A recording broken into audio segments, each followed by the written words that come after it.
Hello everyone, welcome back to our channel the law hack. Previous video में हमने discuss किया था trademark के बारे में कि ट्रेडमार्क होता क्या है, ट्रेडमार्क के कौन-कौन से टाइप से है। इस वीडियो में हम देखेंगे ट्रेडमार्क एक्ट 1999 के कुछ प्रोविजन, इंपॉर्टेंट प्रोविजंस देखेंगे। पहला है प्रोसीजर फॉर रजिस्ट्रेशन, कि रजिस्ट्रेशन के क्या प्रोसीजर है। तो एप्लीकेशन दिया जाएगा रजिस्ट्री ऑफिस में। जैसे ही एप्लीकेशन दिया गया, अब या तो रजिस्ट्री ऑफिस उसे एक्सेप्ट करेगी या तो उसमें कोई ना कोई ऑब्जेक्शन रेज होगा। अगर एक्सेप्ट होता है तो किसी ना किसी कंडीशन और लिमिटेशन के साथ एक्सेप्ट होगा। अब एक्सेप्टेंस हो गई, पब्लिकेशन, उसके बाद पब्लिकेशन होगा। सेक्शन 20 में बताया है कि पब्लिकेशन क्या होता है।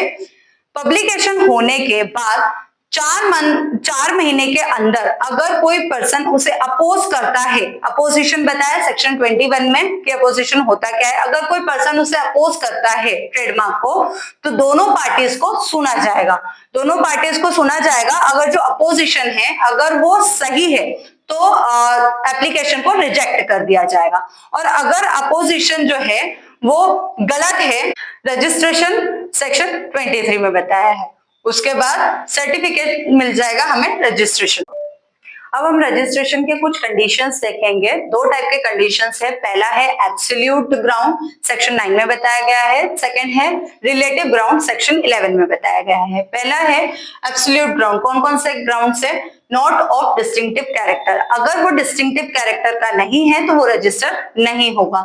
सेकंड है डिसेप्टिव वर्ड, तो अगर ऐसा कोई वर्ड है जो कि गलतफहमी पैदा करता है, जैसे कि अगर हम ले कि फेयर एंड लवली, ठीक है, फेयर एंड लवली में ग्लो एंड लवली उसे चेंज किया गया है। जेनेरिक, यानी कि एक ऑथेंटिक ट्रेडमार्क होना चाहिए। ऐसा नहीं है कि कुछ भी ट्रेडमार्क ले लिया गया हो, तो एक ऑथेंटिक होना चाहिए। नेक्स्ट है कंफ्यूजन, यानी कि पब्लिक में अगर कोई कंफ्यूजन क्रिएट कर रहा है तो ऐसा कोई ट्रेडमार्क है जो कि पब्लिक में कंफ्यूजन क्रिएट कर रहा है तो उसे अभी रजिस्टर नहीं किया जाएगा। If it should affect any religion, religion को अगर अफेक्ट कर रहा है तो भी रजिस्टर नहीं होगा। ऑप्शन, ऐसे कोई चीजें जो कि बहुत अश्लील चीजें बताती है, यानी कि ऐसा कोई ट्रेडमार्क, अगर हम एग्जांपल ले तो मिंत्रा केस में ये हुआ था कि जो उसका लोगो है वो बहुत ऑब्सिन बता रहा था वुमेन के अगेंस्ट, तो उसमें चेंज किया गया उस लोगो को। अब हम देखते हैं कि रिलेटिव ग्राउंड्स कौन कौन से हैं।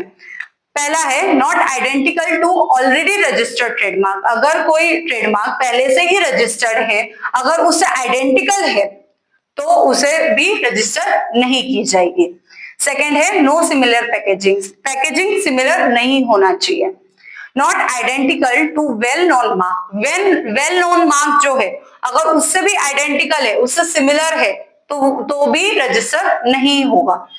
If prohibited to register in any law, अगर किसी लॉ में रजिस्ट्रेशन से रिलेटेड अगर कोई प्रोहिबिट किया गया है, प्रोहिबिशन है, तो उसमें भी रजिस्ट्रेशन नहीं होगा। तो ये कुछ ग्राउंड्स बताए गए हैं, कुछ कंडीशंस बताए गए हैं जिसमें रजिस्ट्रेशन कब होंगे कब नहीं होंगे।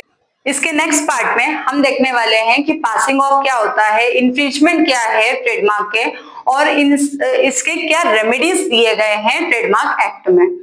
आगे ऐसे ही इंफॉर्मेटिव वीडियोस के लिए लॉ हैक को सब्सक्राइब करें।